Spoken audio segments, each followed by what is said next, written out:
Hello.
How you doing, Joe?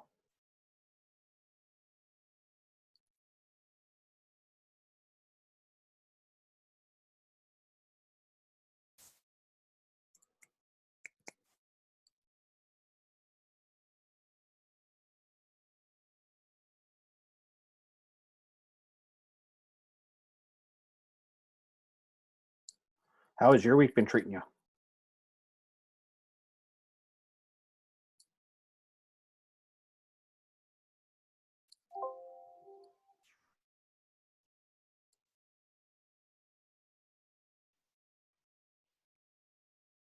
Hey, Jay, how you doing? Good yourself, Mitch. Doing well, thank you. Happy Monday afternoon. You too. I'll get my video live here in a little bit. I'm just working on some sensitive stuff, and you can see my screen. Not a problem. Hey, you can keep it on or keep it off at your will and pleasure. So Perfect. good to see you, Joe. Hi. Can you hear me? Absolutely. Okay. How are you doing? Doing well. Doing well. How are you holding together? No, not bad. That's why we're here, right? Exactly. Because we're all still standing. Just about, yeah. We've had a cold, kind of self-isolated last week. Maureen's been sick since Christmas, Ooh. like bronchitis and problems with her chest and that sort of thing. So, but she's okay. We're working from home. We've got a couple of things going on that's keeping us afloat, but we'll have to see, right? Yeah. Yeah. I'm going to keep positive one day at a time. I'm going to have to keep coming off of here. I'm still listening, but my dog is being annoying and wants to go out. So we just deal with that. Not a problem.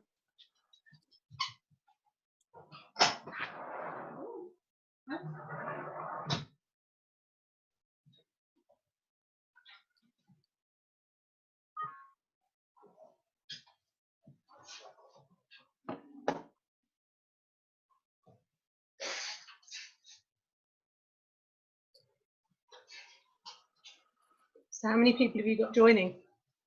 We've got 15 to 20. So Yeah. it being what it normally is, we'll probably have in the 8 to 10 range. And they should be popping in here very, very shortly. And then we'll make sure to be respectful of everybody's time and get everything moving. Yeah.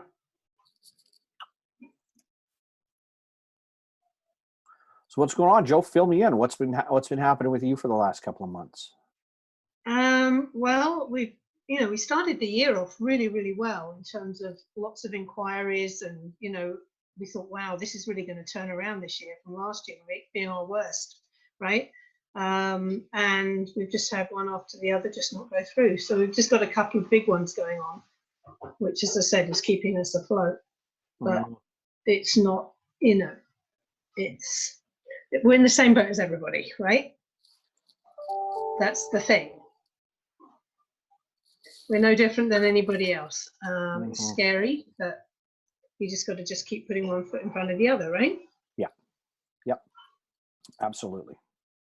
What's the alternative? The alternative is to surrender, give up, walk away. Yeah. And if all of us do that at the same time, nothing works and it gets even worse than before. Yeah. Yeah, that's right. Hey, Lynn. Hello, how's it going? Good. How are you? I'm good. I'm just so ready for this stuff to be done. I hear you. We can be face to face. Matthew, how's it going, brother? Hey, how you doing, Mitch? Doing well, doing well. Good to see you. Good to see you too. Yep, good to see you. So we're probably, our official registrations is going to put another 10 in this room for sure. We've got, again, probably about 15. You know how real life works. There's going to be 8 to 10 people. So we'll give it another 2 to 3 minutes. People will be jumping in. I'm assuming Ilya's still popping in and stuff like that as well. Yeah, he's supposed to be. There's supposed to be one other who's joining us from his group as well. Yeah, I saw that the registration's coming up today. So we'll get through it. I've got some resources for you guys to take away. And again, while we're still waiting for people to hop in, if you obviously registered through Eventbrite, you should have seen a link to download the business continuity planning session. If it's not there, I've dropped the actual Drive folder link to download it right here in the chat. So go ahead and grab that. This is what you're going to want to take away after. Hey, Jay, how's it going?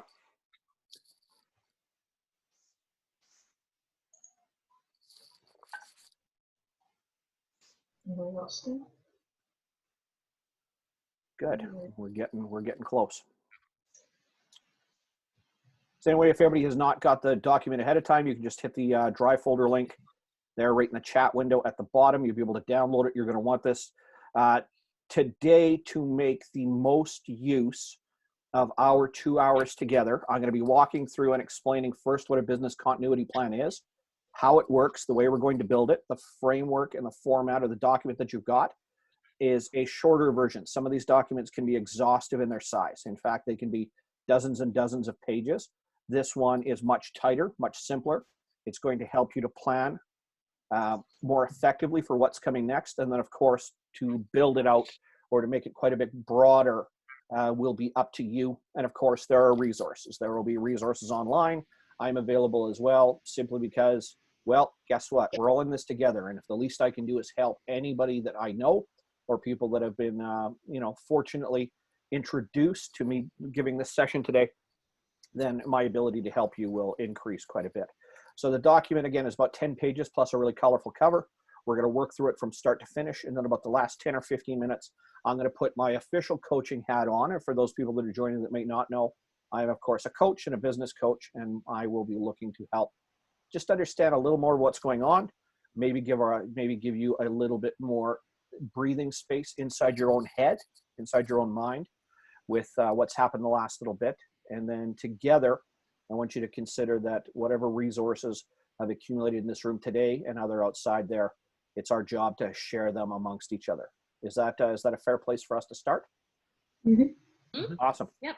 All right, we're sitting at 2:02. We're getting a few more people jumping in, but I'm going to get started to respect everybody's time here, and people are going to have to catch up. So now, in favor of that, I will go to this. I will go to there, and I will share. All right, who's seen this bad boy, either through the link or just through the link inside their chat right now? Business continuity plan. Yeah. This is the biggest reason why. Yeah. Awesome. This is the biggest reason why we're all here today. Why? We're all involved in businesses, running businesses, or just trying to make sense of what's going on. We are either as close to being self-employed or fully self-employed. And that means that we are subject to the same economic conditions as any business, large or small. So we either work for ourselves, we're working in small teams, or else we're looking to build what we've got. And so business continuity is something that most people would consider outside of pandemic level events like what we're going through right now to be a medium, large, or capital or enterprise class of business exercise. Now, I know we've got some IT on the call here, and Jay may dispute that, but technically that's where some of his background comes in a little more when it comes to contingency planning. In the marketplace we are in right now, we are all subject to the same rules of engagement, which means we're all losing revenue, we're all losing clients and customers, and we're all suffering what in some respects could be a catastrophic event for our business. Now, catastrophic, most of the time when I talk, is not a word necessarily designed because it means something terrible. It means something volatile or something significant changes very quickly. In this instance, we've had COVID-19 move into the marketplace, and that means that we have to, in the midst of dealing with it, first week, first days, first hours, attempt to plan and effectively protect our business, protect our environment, and protect our livelihoods, or at least hold on to what we've got long term. So for business continuity to work, we need to look at a few details. And I'm going to be scrolling through, and feel free to stretch out the document as much as you want. Print a copy, write it. If you've got a notebook, I strongly suggest that you write and follow along as we're going through it. So developing business continuity plans is a handful of details.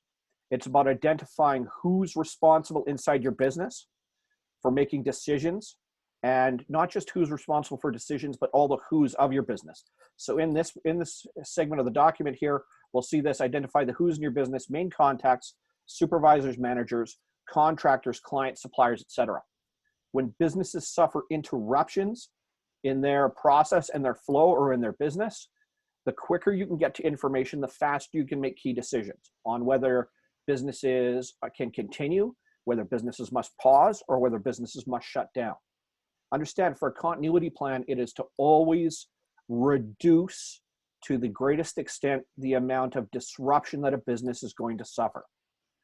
There is next to no method that will keep you from suffering any form of disruption, because otherwise it would mean a level of hypervigilance that sadly most of us aren't capable of. So early on in business continuity, first knowing all the who's that need to be in place for your business, who I am individually as a business owner, if I have partners, managers, and supervisors, depending on the size of my business. Of course, my key clients and customers. It's always best to keep track of all of your clients and customers, but who your key clients and customers are, and then ultimately where our suppliers, materials, or the goods that we use to transact business come from. And then, of course, identifying the what's in our business. In other words, the types of disasters that we can be dealing with. For example, a worldwide pandemic, illness, or viral or bacterial infection. What our responses are going to be. If and what we need in the form of action plans, safety plans and protocols, procedures, human resources plans, and also identifying what exterior partners or players we will need to transact or help us on that behalf. As an example on this call is Jackson Fisk, a client and a friend of mine that runs a safety company. So if your business must adhere to certain safety protocols, for example, then having an external partner identified in the who, so somebody who might be supplying something to you, and also what the contingency or what the service they're going to provide in case something happens. And then, of course, the whens. Now, whens inside of business continuity planning are really quite simple. They break down into a handful of segments. And in the document, you'll see here before, during, and after. If we have enough notice and time, and to a large extent, we did not. We watched the advent of COVID-19 begin going all the way back to December and into January in China, and then it started to expand very rapidly in the last 70 to 80 days. It's gone from what first appeared to be a local regional event occurring in China to being worldwide. In other words, affecting nearly every country on the planet and nearly every major population center. So being able to look at where we sit now, which is certainly the during portion of it, what we need to happen as this moves forward and we get to after the primary effect or the disruption that we have on our business, and then post-recovery period planning. But our ability to look at what we should have taken stock of before can mean that as we're learning more, let's say instances being Italy, for example, Iran, North Korea, some other nations that are really being tasked and challenged extensively, far more than we may in certain regions, can tell us what our expectations are for coming next, and then of course to plan to mitigate that. So when we look at business continuity, it's about assessing risk, of course, figuring out key stakeholders or key important people, places, things that we're going to want, and what kind of precautions or behaviors that we're going to want to follow through. Now, for a business continuity plan to work, it means that on a regular basis, it needs to be reviewed. Now, for a lot of companies, reviewing more than once a year would probably be a little excessive, but in the, once more, I use the term hypervigilance, or a more hypervigilant environment that we are in now.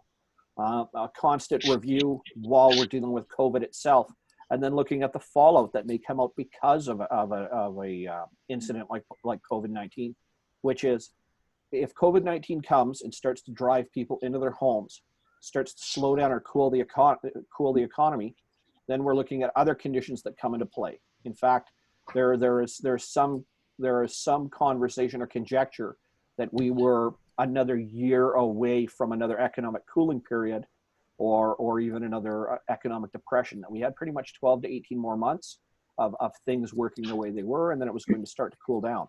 So if we've just dealt with an environment like COVID-19, does that mean that with all the exterior challenges that are happening right now, slowed down business, closure of businesses, schools, et cetera, have we just accelerated what was going to be an economic impact already? So we must look at what happens in the case of a depression, in case of an interruption in supplies or suppliers, manufacturing, et cetera, and how that's going to affect our business, and then look for alternatives. And then inside of that ability to analyze, look at what troubles could be coming to us.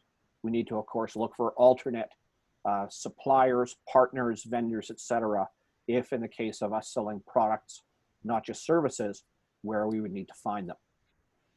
Lastly, for business continuity to really make a lot of sense, it always pays in moments of crisis to have access to information.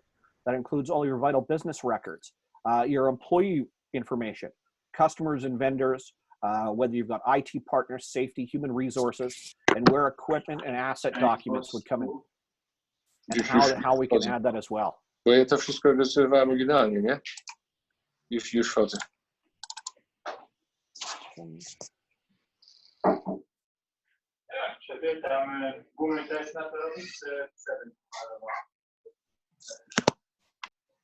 There we go. Our latest member just joined. Moving into document 1 or page 1 inside of it, and the first 2 pages in this document, and I'll scroll through it very quickly, and then I'll back up to the primary page itself. This is the Know Thyself portion for business continuity. It is the primary information for where your business stands right now.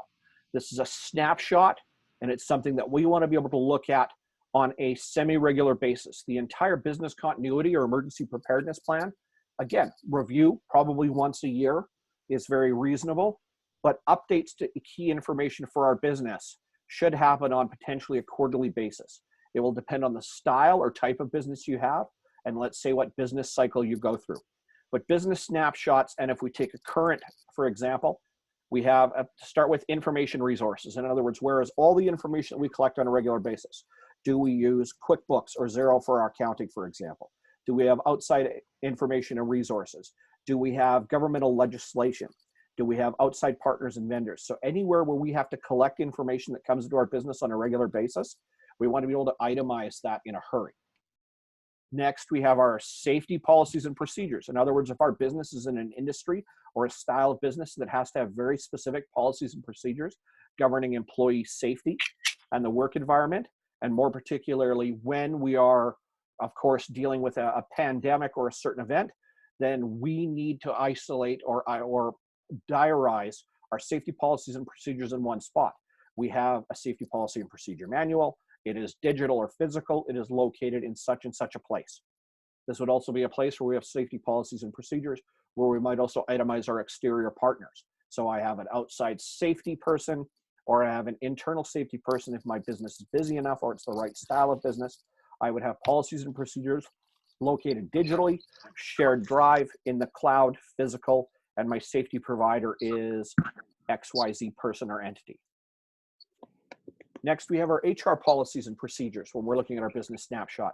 In other words, what are, if we've got people, in other words, care and feeding of the animals inside of our own zoo, our business, if you want to, if you allow me that humorous moment there, how do we care for our people and our staff? Where are our HR policies and procedures? Who is responsible internally for them? And again, what state are they in? Are they digital? Are they physical? Who has access to them, et cetera? Last inside of this segment for businesses, because there are really 3 different sets of business-related function or operations, would be our standard operating procedures. If we ever thought about the methodology or the way we do things from a consistency standpoint, whether it is sales, whether it is finance, accounting, collections, whether it is core operations or manufacturing, what is the method that we do? If we've never identified our clear standard operating procedure, then of course that's a deficiency in our business, and it would be something that we would want to make up for and make up a standard for, so our business can more readily operate in times of crises.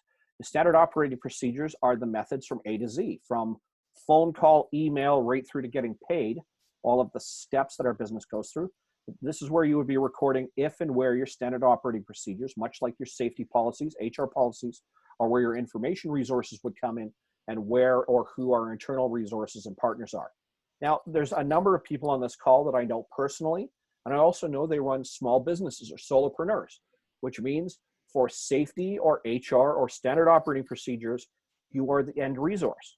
And that is okay. That is perfectly okay. But if something were to happen, in the case of COVID-19, for example, something were to happen and you were to become ill and you become incapacitated for a time, somebody somewhere else may need access to this information so that they can either continue the business or so that they can find the information they need to pause, to talk to clients and customers, to talk to external partners, etc., to make sense of what's going on in the business, to wind it down, wind it in, or to be able to effectively help or assist you while you are not able to perform your regular functions and duties.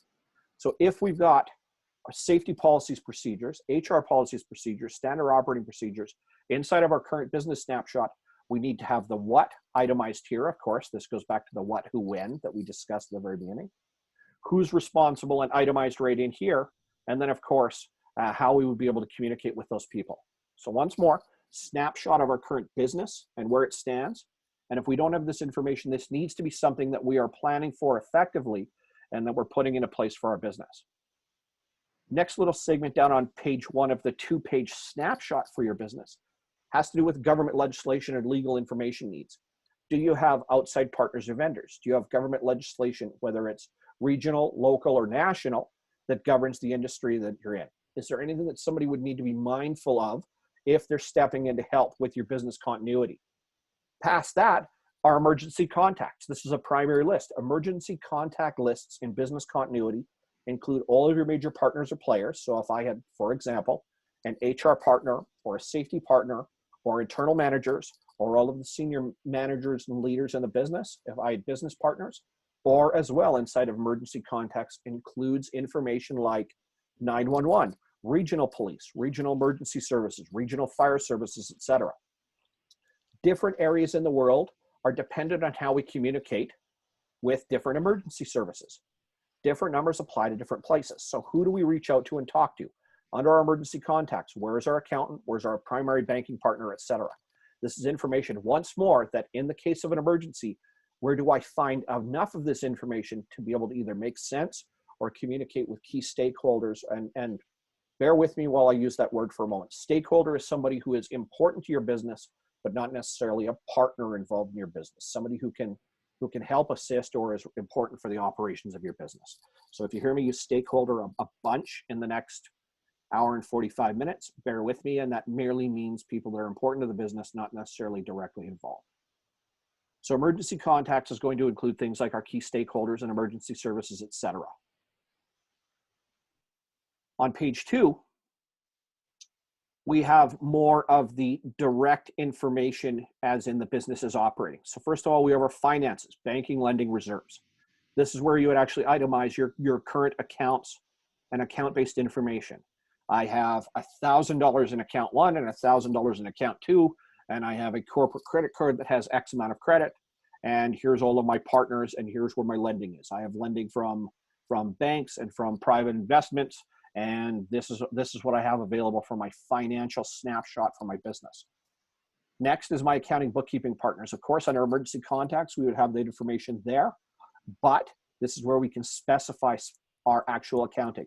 Some businesses may have external bookkeepers or internal bookkeepers.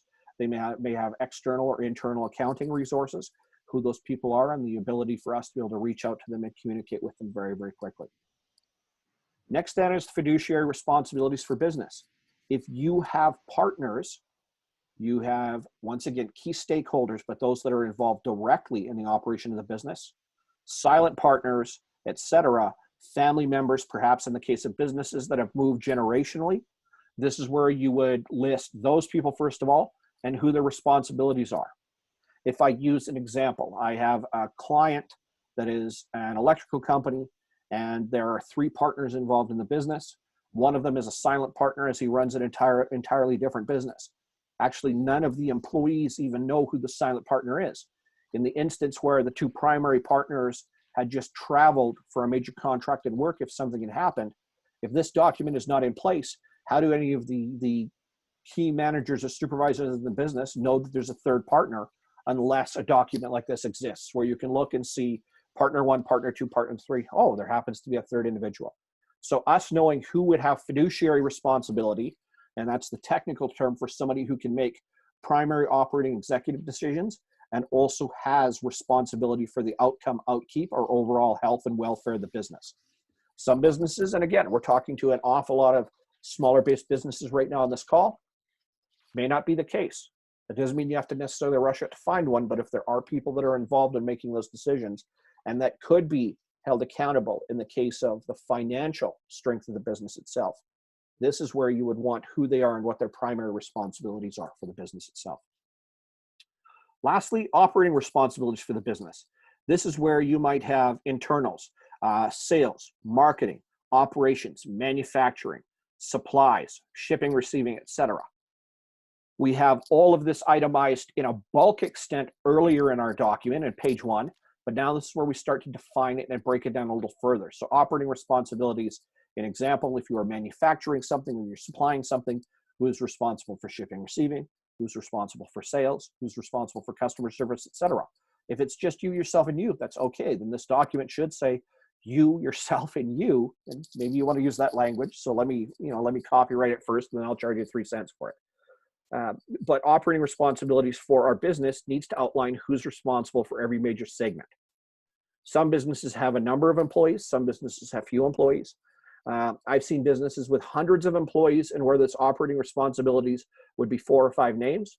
I've seen smaller companies with 8 or 10 employees where every one of the names would have been listed on this document simply because they fulfilled a very specific role inside the business. So for us, this is what you would call the responsibility partner and direct information for the business. In other words, who makes financial decisions, where the current state of our finances are at, who our financial bookkeeping partners are, and who makes operational decisions or responsibilities on a day-to-day basis. Whereas on page 1, this is where we collect all of our current information, safety information, human resources, standard operating procedures if we have them, any legislation, legal information that we need to know, which would include our legal partners. And then of course our emergency contacts, starting with emergency services, local, regional, national government agencies, if we had to get all of them, taxation departments, etc., payroll partners, and then of course our own internal lists as well, names of the partners, managers, senior supervisors, etc., so that in a case of a crisis, we can reach out effectively to people and help them or have them help us to understand what decisions need to be made next for the business. So that's an awful lot of talking out of me for the last 15 minutes. Is this clear and concise enough so far on the call that if we were to walk away right now, we would be able to, not necessarily confidently, but comfortably start to fill in our own information based on our business? Yes, sir. Thank you so much. Ilya, how you doing, brother? Very straightforward, Mitch. Very good. Thank you. I'm doing medium well. Awesome. All right. So we're here, and if that's concise enough now, understand, when we come away out of this call, questions, comments, concerns, anything like that, one moment, please. What do we have here? One chat window coming up. Awesome. Okay, thank you.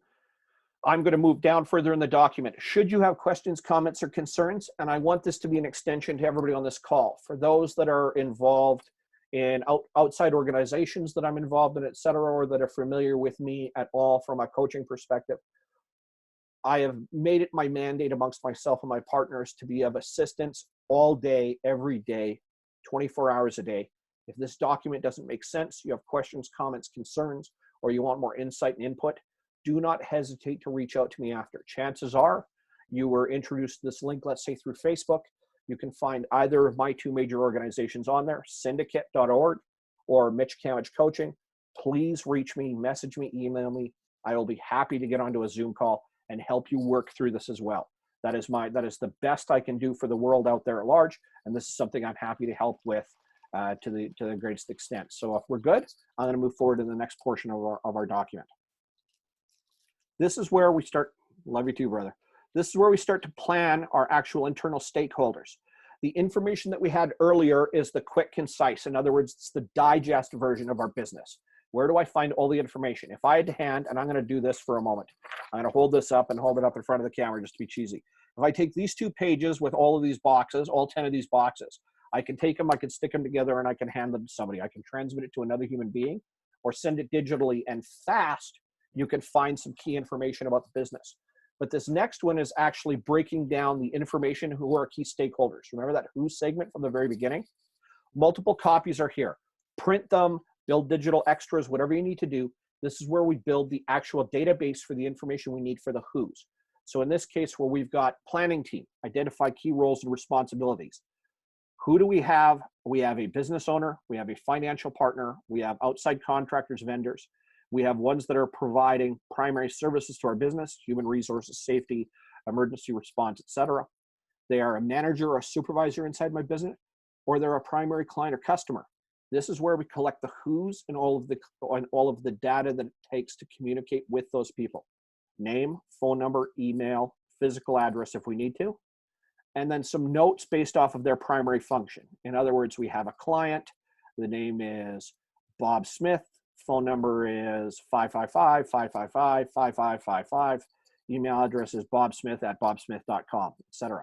Primary function, Bob is a client and a customer, worked with us for so long. Here's primarily what kind of business he's been with. And you'll see this little rank box over here. This is incredibly important. We break down information later.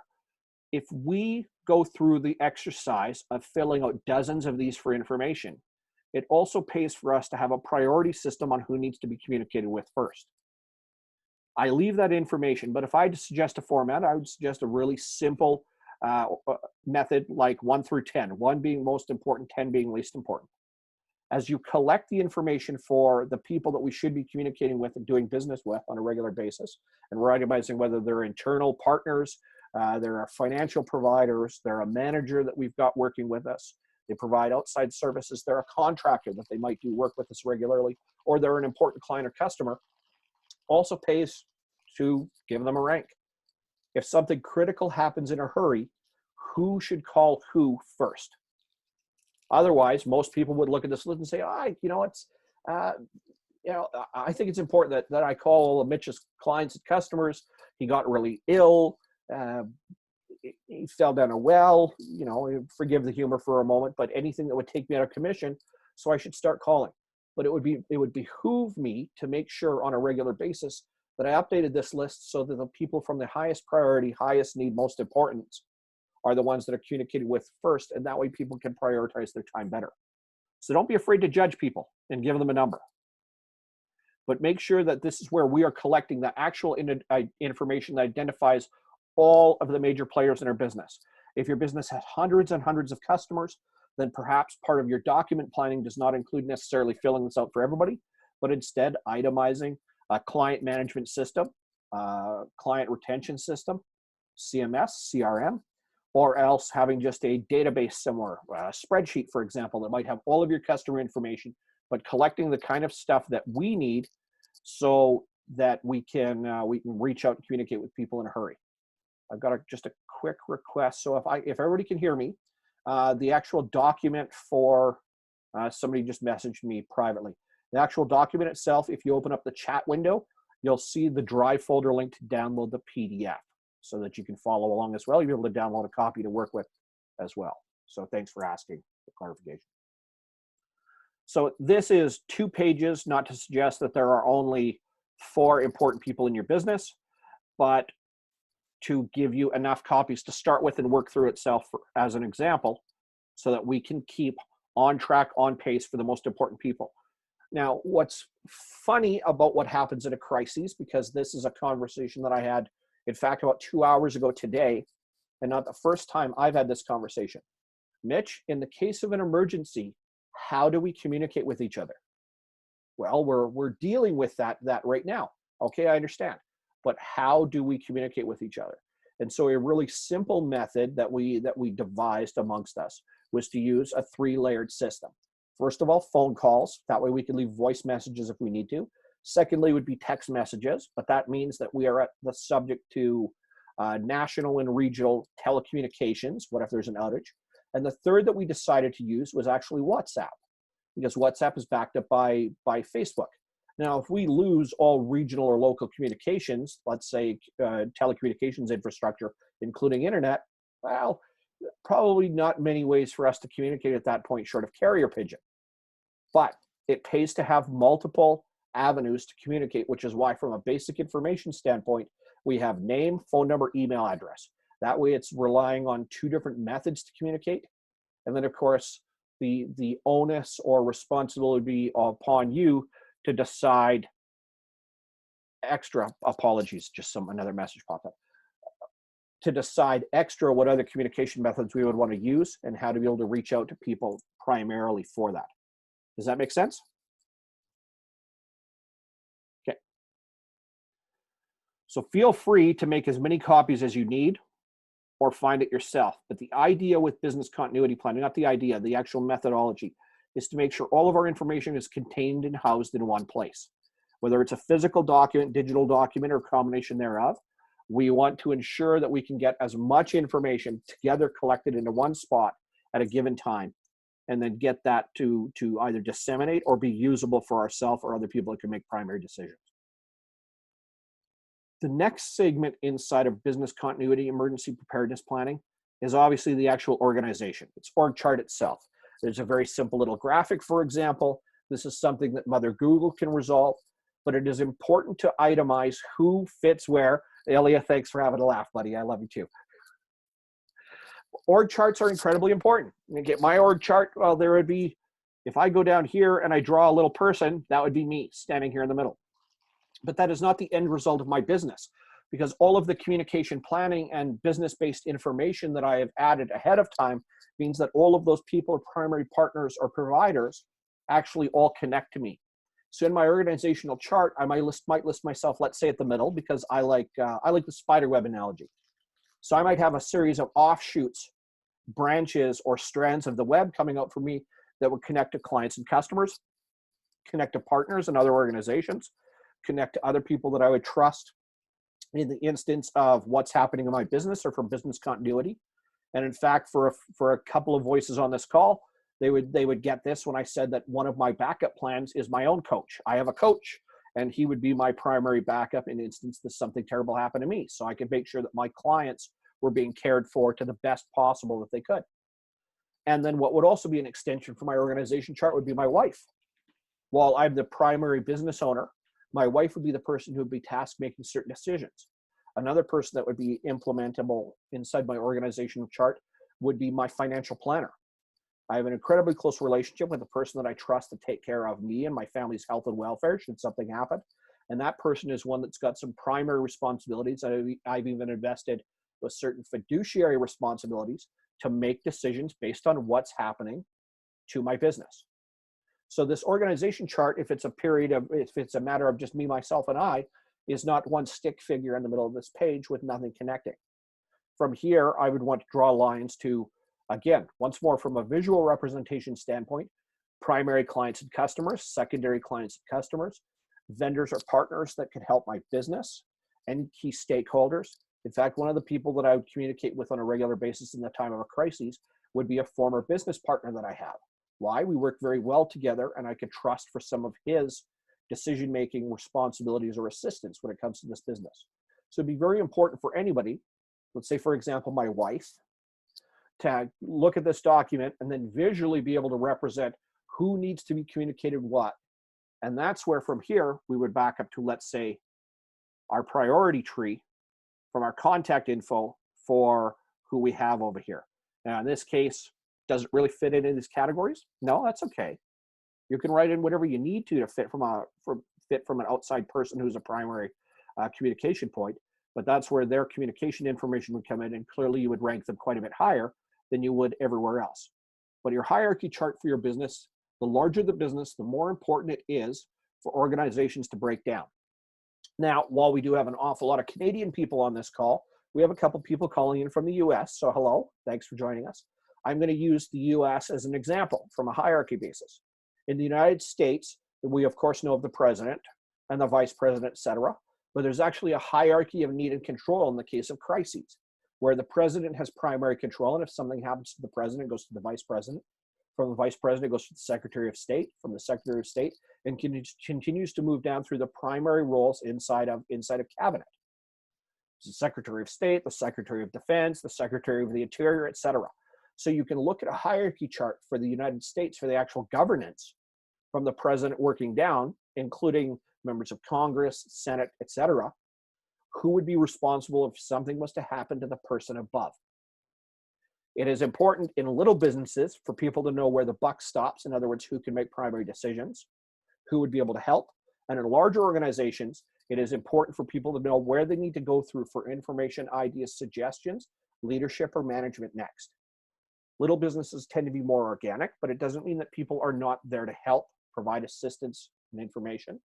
Larger the organization, the more of this needs to be understood. So I may go, if I'm a bigger organization, I may go directly to my supervisor or manager. My supervisor or manager may go to, let's say, a regional director. Regional director may go up into one of the vice president's offices, and the vice president would go all the way up to the CEO, president of the board. But for a smaller organization, guess what? I am chief cook and bottle washer for my business. So the buck kind of stops with me, unless, of course, somebody else needs to help. Financial advisor, accounting partner, former business partner, spouse, primary clients, customers, outside partners and vendors. So I've got a partner in another organization. That person would be integral to this. My financial services advisor, my financial planner would be responsible for making certain decisions. My coach would be responsible for making certain decisions, or client care. So we would want to be able to draw and visualize that itself so that we can show other people quickly. Does that make sense? Questions or comments while we're all this one right now? No? Good to go? Okay. This is where the heavy lifting starts to happen inside of our business. You're thinking, well, Mitch, this is exhaustive and I got to start to collect a lot of this information. This is where we actually start to plan based on what our business itself is doing. This area of the document comes into our essential services. What is our primary service, products, or offerings? And in other words, what does our business do? We want to be able to list prices, cost, how long it would take to replenish supplies, materials in our inventory, and our plans to maintain them. Now, this document could be hundreds and hundreds of items in size. It could be one or two. In my instance, if I use my example, there's a handful of things that I do. I provide direct line coaching to businesses. I provide strategic services, in other words, more heavy lifting inside of companies. I speak and provide education through seminars, online services, etc. And that's pretty much it. There are other things if I wanted to get really individual about what I do on a day-to-day basis, but I might use one of these pages and there might be one itemization. So here's my price. Here's what it costs for me to deliver. And if I had any materials, supplies, etc., what they are, where they can be found, and what my replenishment cycle is. So in the case of outside vendors or services, in other words, we have materials or products that we're selling. If we have manufacturers locally, nationally, or internationally, where they are, what they're doing, where they come from. And if we get a disruption of service, or in the instance where we're looking at a major disruption in the heart of manufacturing, coming out of China, for example, where do we find other materials and services? Do we find them in Europe? Do we find them in America? Do we find them in Central, South America? Do we find them in Africa? Do we find them locally? Can we switch suppliers to locally? So this is where we look at the individual things that our business actually does. What is our service, or what is our product offering that we give to the marketplace, and how do we fulfill that for our clients and customers? And then these segments, once again, don't take the size of the box as your only spot to do this in. The reality might be is that you may have a great deal of information that won't fit into this little tiny box. So don't look to fit it into this little tiny box. This is where a document like this adapts to what your company's needs are. But if we don't look at our actual services, products, offering, or commodities that we have, what our actual pricing and cost is, then in the instance of an interruption, for example, how do we continue? What can we continue with? And in a marketplace that's distressed or challenged, what can we actually do to compromise? Businesses are always making decisions, and always, regardless, there's very few that don't, on whether price matches what the market is willing to pay for something. And in a distressed market, it pays for us to understand where our products come from, what we're charging, where we're going to get resupply if necessary, how we can maintain in the case of disruption, and what we're willing to compromise on when it comes to price versus cost. Obviously, you can't make less than what it would cost to deliver something. Your product or service may not have a price point or a need or an attraction depending on market right now. But it pays to be able to look at it first and then to be able to make an informed decision. So this is where you could have either one or two or three services, products, offerings, or commodities, let's say like my business, or where you could have dozens or hundreds. Pays to understand all this information. Questions, comments with this? Feedback or thoughts? Yeah, what if the manufacturer got the monopoly? Start looking for complementary products? Exactly. So we're in certain markets, and Ilya, I'm glad I know this was not targeted to you, but yes, I'm glad you brought it up. In some cases where we've got a superior product, for example, let's say your business was Macworld, and in our local marketplace, so just in and around Edmonton, we've had a retailer called Macworld for 37 years now. And they were one of the first private resellers and service providers for all things Mac, all things Apple. And when the iPhone launched in 2007, they started doing service on iPhone, even though Apple was not certifying or authorizing outside vendors to be able to do this. So if a company like that, for example, that's working with a product for so very long, suddenly finds their primary supplier, let's say, closes the gates or doors, shuts down, suffers a failure, then in a hurry, they've got to start to look for complementary products or services. The area for you, for example, yes, we would want to look for complementary products or services.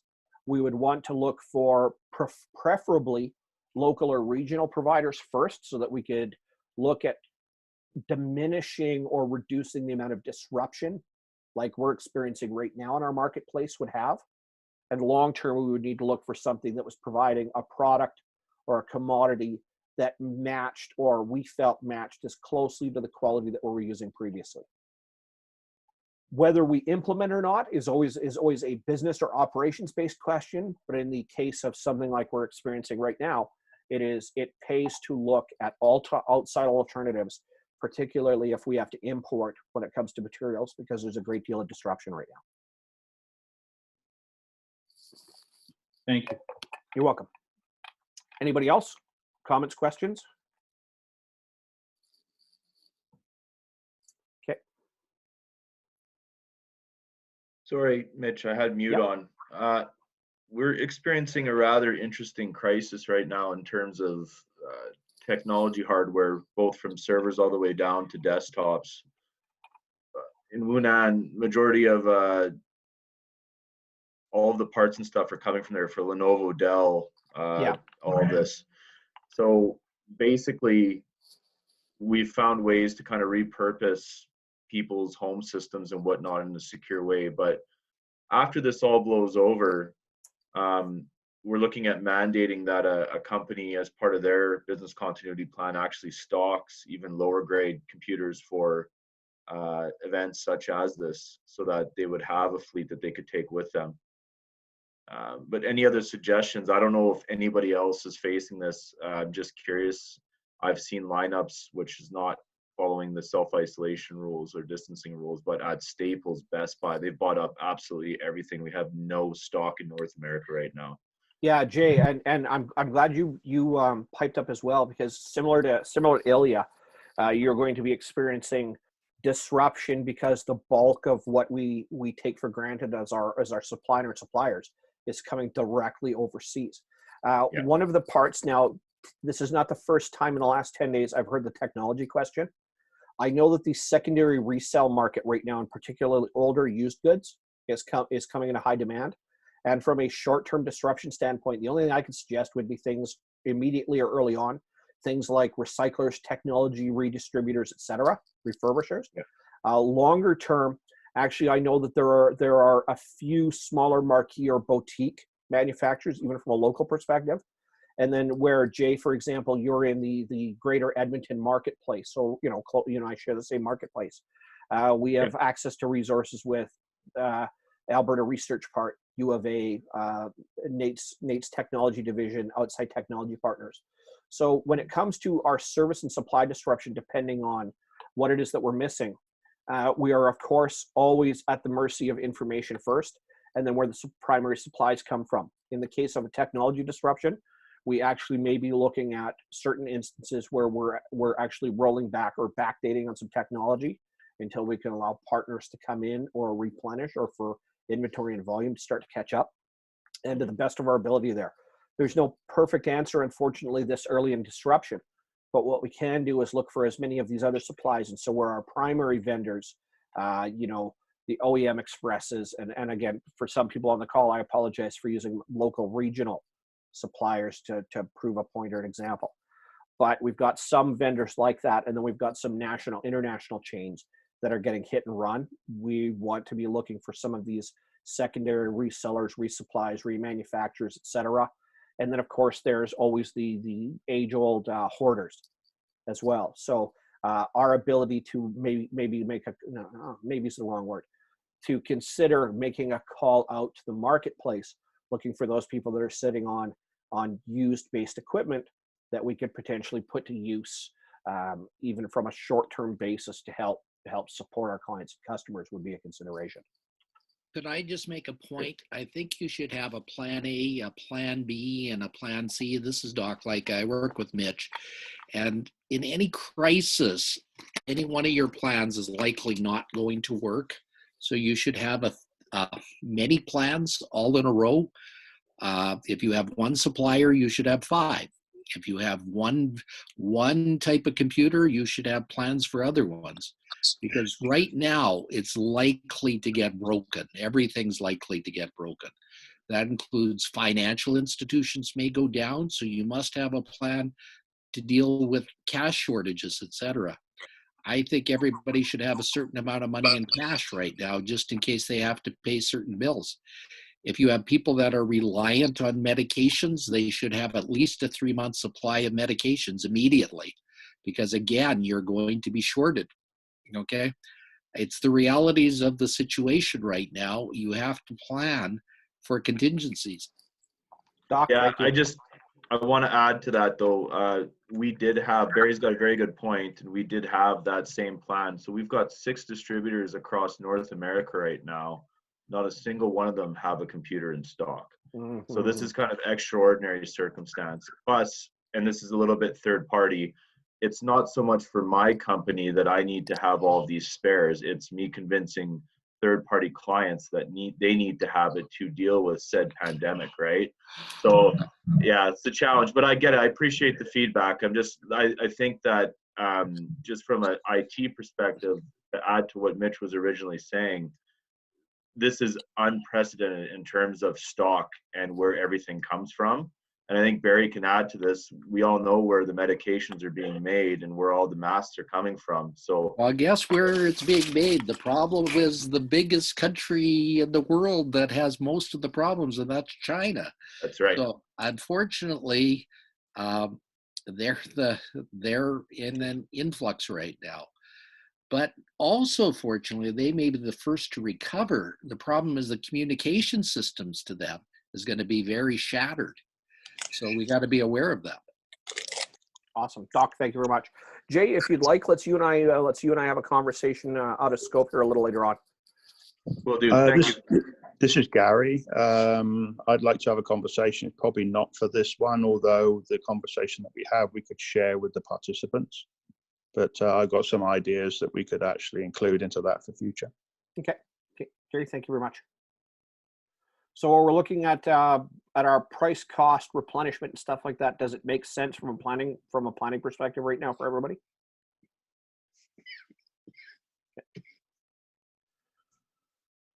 Next page down in our document, once we've looked at our primary services, products, offerings, or commodities, where our supplies and our costing, and where secondary, third, tertiary, and extended comes into, we want to look at essential services. What are our primary internal systems? What parts of our business cannot stop no matter what? So if we are in product sales and services, obviously our primary marketing sales engine, if it's at all if it's all effective or operational at the current moment, what are the bits and pieces in our businesses individually that must operate, must continue to function no matter what? And then we want to look at prioritizing each one of those functions.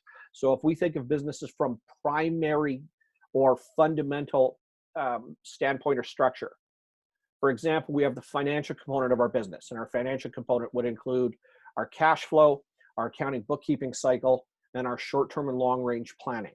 So out of each of these, what is the most important function? What is the current way that it works as well? And what is the priority out of each of those?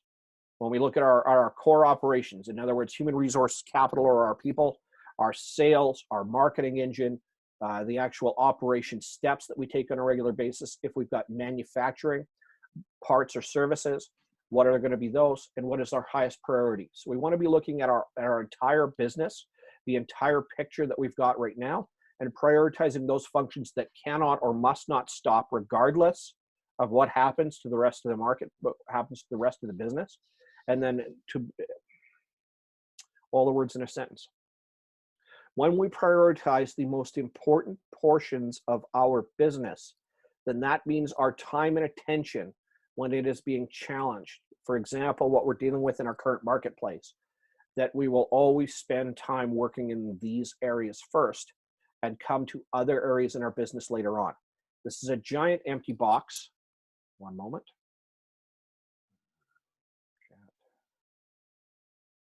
Absolutely. Thank you. So our primary symptoms, internal processes, etc., we need to make best sense of what order they are. Sales, is it most important? Marketing, is it most important? Key client services and operations, which ones are most important? Cash flow management. If I'm recommending right now, when we look from an emergency preparedness standpoint and staring at what's happening inside of COVID-19, and to also mirror what Doc Leica was saying a moment ago, our cash flow and cash management becomes a primary function and system. What do we have? Where do we have it? How do we measure it? What are we holding on to? Our ability to sell or sustain whatever business we're generating right now becomes a primary function and goal. We want to be able to outline the basic steps in these processes. And once more, much like we were itemizing earlier on when we were looking at our business overall and who's responsible for what steps in the process we're going to take so that individuals, people, or let's say our external partners or vendors, or where we go back to our business hierarchy of needs, who needs to be responsible for this business and what decisions are going to be made individually. Some businesses can be incredibly complex. There can be dozens and dozens of internal systems. In fact, the larger the company, the more complexity we develop inside of our business. Smaller the business, usually the simpler the process or operations become. It pays or behooves us to look at those functions that we've got regularly as they stand now, understand the steps that go into those processes, and what is the highest priority for continuance. If a business must always be selling, in other words, it has a product or a commodity, then what is our primary sales or marketing function? Who is responsible? What are the steps that we take? And how are we going to be able to support it in challenge time? If we provide services, like my business, for example, who else can provide services? What would be the backup and the essential steps? What's going to be the method for delivery? And how important is it for that service to continue?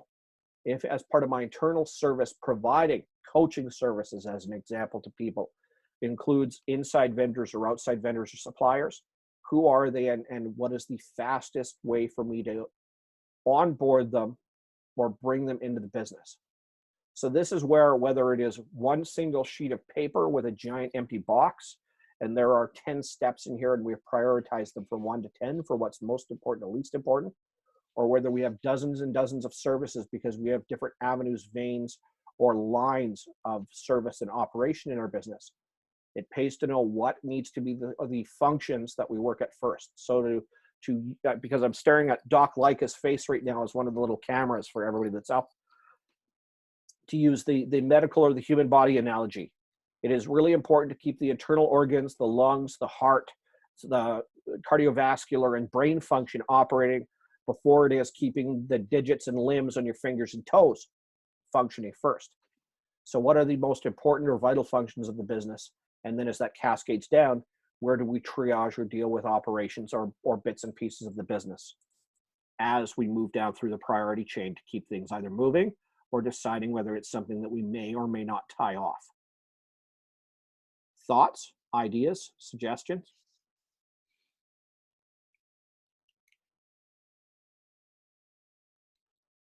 I don't know if this is relevant to every other business, but one thing that we ended up doing with our business is implementing a very robust documentation system. Yes, it's a little bit more on the technical side, but within that, we have our standard operating procedures. We could probably implement exactly what you have here as a template as well, Mitch. Absolutely. So I don't know, and I'm trying to wrap my head on and put my non-IT hat on, but I don't know if this is the right wording, but you should have your own internal, some sort of document or document management system where you have this, and then share that. The technology exists, even if you're using something like Dropbox, Google Docs, you can lock it down properly. But if you're talking business continuity and you have multiple stakeholders, that's how you would give them shared access and keep it updated in real time. Yeah, absolutely. Jay, thank you for that. Well point and well versed. So where we go to our information management to start with, that would include, and I'm going to back up here for a moment. And Jay, that's a well put point. I will back up here a little bit more past the org chart. Contact info, where we get into our initial planning and our snapshot in our business, and we're looking at this very first box, information resources. This is where, as Jay put it so succinctly, would fill some of that information in. So where we have standard operating procedures, HR policies, safety policies, other internal documents. In other words, sales process, organizational chart, all of our financial contacts, where we itemize that much more clearly or succinctly a little further down on the business snapshot. This is where some of that information go into. You will find this documentation in a Dropbox folder with this digital access, and here's the person who has access to it as well. Or this would be the person who'd be responsible, this is where the access point is, and this is how you communicate with them as well. So this is where we start to see elements inside of our business continuity emergency preparedness plan, and Jay, thank you for bringing that up, comes in. I would have information resources, Dropbox folder housing all of these different segments. These different segments, safety, HR, standard operating procedures, are housed here individually. Any of our legal information needs or our inside partners, emergency contacts will be listed. And so each one of these sections can be its own document, can be its own digital archive or resource, or it could be something like this 11-page document, for example, with all the information accounted, collected into one spot.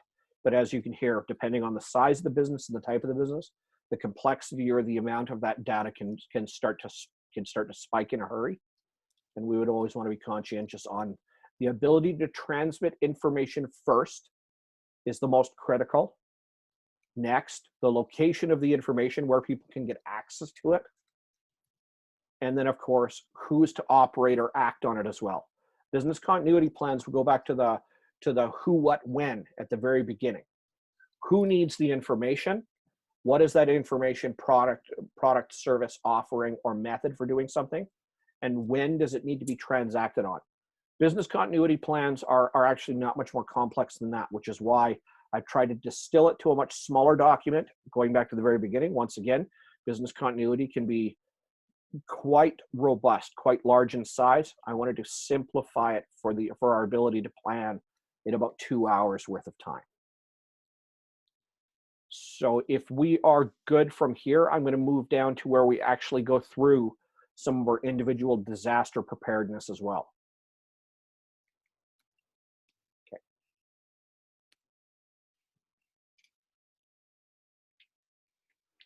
This is where we get to what we're dealing with right now, because we are all staring at essentially the same issue currently, and that doesn't mean there aren't others going on in the world, but what we're looking at right now.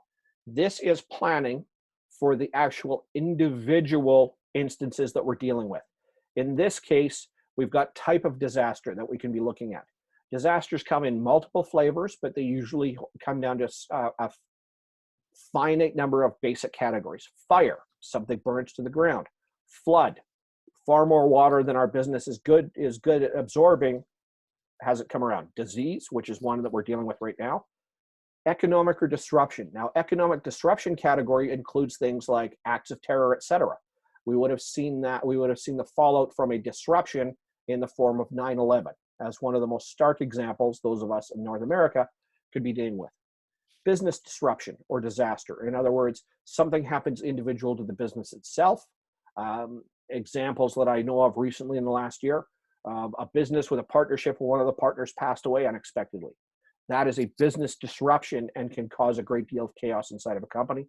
And then lastly, legal or financial. What happens when the financial structure or the legal structure of a business becomes challenged or becomes compromised? So being able to plan based on individual type may mean that we've got individual planning for what our business does in the instance of what it's doing. So whether we have fire, flood, diseases, economic or disruptive basic instances, in other words, things outside of our business, an actual business interruption of service itself, or we have a legal or financial challenge the business is dealing with. Now, this document, if we think of COVID, for example, we always want to itemize, again, once more by score, severity of disruption, 1 for worst, 5 for least. So if we take disease, so right here at the top of the page, I may circle disease, highlight it, color code it, whatever. Severity of disruption, I'm going to categorize this as a 1. Do I currently have any action plans? If I do have action plans, what are they? You're going, well, Mitch, action plans, we haven't itemized this yet. No, those come down further in the document. So action plans, what are going to be our immediate steps that we're going to take? What are they going to be? Where are they located? And who's going to be responsible? Do we have any safety plans that need to be enacted? In this case, where many of us are dealing with home isolation, quarantine, etc., or whether there's mandates that come because of actual industry, service, or our own internal policies and documents mandate them. Do we have a safety plan that becomes transacted when something like this happens? If so, what is it? Where is it? When will it come into effect? HR policies. Do we have individual people-based policies? And one moment, please. Chat. Absolutely. Thanks for the feedback. We have HR policies. In other words, what is our people capital or our human capital? If we don't have them, that's okay. Do we need to itemize them or do we need to build them into place? If so, what are they? Where are they? When do they become actionable? Do we have financial backup or financial partners that we're going to be working with? Do we have to itemize, organize an alternate work site? In other words, what happens when the disruption takes out or wipes out our current work environment, work site, or office? If we have certain environmental or massive scale disruptions, do we have or need a muster point? In other words, if we are working in an office or a business environment and we have a fire, then are we going to need a muster point? Where does everybody get out and where do they go to? If we've got a muster point, do we have a communication strategy as well? One moment, please.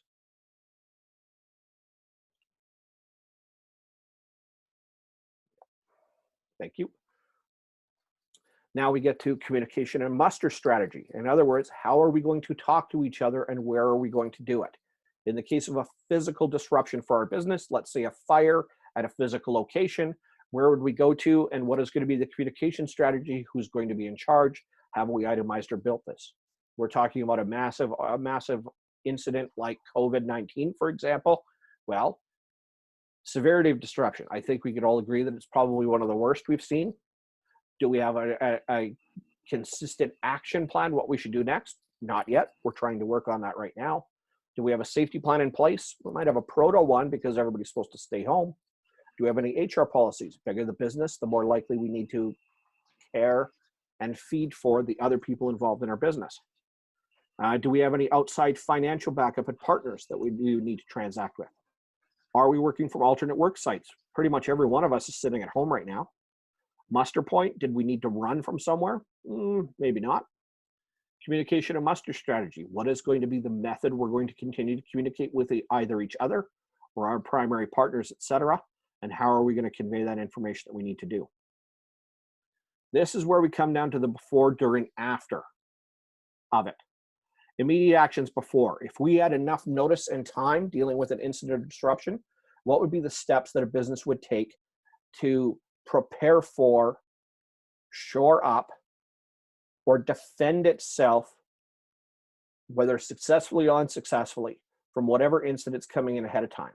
So immediate actions may be in the form of disease control, for example. We know what's going on with COVID-19. We've been watching it as it spreads further out in the world. It is here in North America, and depending on where you are in North America, the severity for the infection rates, and et cetera, can be higher or lower, regionally, locally, and nationally as well. So if we are in a spot where it is not as severe as it may be in other places, what lessons can we take ahead of time, and what precautions or steps would our business need to take to minimize the disruption, or to be able to protect our employees or our products, services, and offerings before it reaches us and the severity increases? Immediate actions taken during, and I've worked this from a top-down perspective, not a left to right. Immediate actions during, while we're dealing with an individual crisis, like COVID-19, for example, what are the constant steps that we need to be taking during to mitigate, manage, or measure the disruption itself? That may very well come down to our standard operating procedures, or there may need to be an adaptation. So are there any different steps or additional steps that we need to add when we're taking action during disruptions? And then, of course, after disruptions, what does the business do, if it can, to return to its regular operating procedures? And then lastly, when we're dealing with certain disruptions, what is our expectation for recovery time? If we take the instance of COVID-19, we have not, in the modern digital world, or the modern world as it stands, dealt with an event as globally as applicable as what we're dealing with right now. So expectations on recovery, don't know. And in fact, I will say this with a little bit of humor, but trepidation as well. I may be a business coach, and I may help people with their businesses and make decisions, and help them to hopefully realize more success and to get themselves out of trouble when it comes around to it. I do not now have a global pandemic playbook for small to medium business. Don't have it. So it might be a little terrifying to hear, but the reality of what we're facing right now does not come with a standard operating procedure. So it pays for us to look at our individual businesses, look at the service, products, offerings, or commodities that we have, and try and have a sense of realistic expectations on the amount of time it would take for our business to return to regular operations, or what conditions or steps we would need to understand so that our recovery time could be realistic. If we have any immediate action steps that we take before something happens, things that we need to be mindful of during so that our business operations can continue, and as soon as an incident is over. Now, in the case of something like COVID-19, where we have a global event, after is very nebulous right now. Where we have something that may be a little easier to understand in the form of disruption, let's say a physical location with a fire. What could have been the steps that were taken before? What would be the incident or the steps that we would take during the actual incident itself? In other words, our safety procedures, protocols, and then immediately after. Instances would be, for example, we would call our insurance company. We would make sure that all of our employees were accounted for. We would make sure that everybody is sent home, and we're looking at business continuity from alternate locations where we've itemized alternate work sites above. While the incident was happening, before or during, what was our muster point, what's going to be our communication strategy, etc. COVID-19 leaves us with a great number of unanswered questions, but for us to fill in, first of all, as much information as possible, and then to use the time and opportunity we've got right now in the form of some self-isolation to look very clearly at what's going on during, to make individual decisions on what we can learn based on our operations now as it stands, and then to be able to look at what our expectations are next. As isolation quarantine starts to wind down, what is going to be the activities or actions we need to take, first of all, to protect ourselves and our employees, if we've got them? What actions we will need to take for our business to return to its standard operating? And then if we stare at what we've got right now from a time perspective for COVID-19, how long we expect the disruption to have or take effect on our business, and how much time it would be to, quote unquote, return to normal. Thoughts, questions, comments?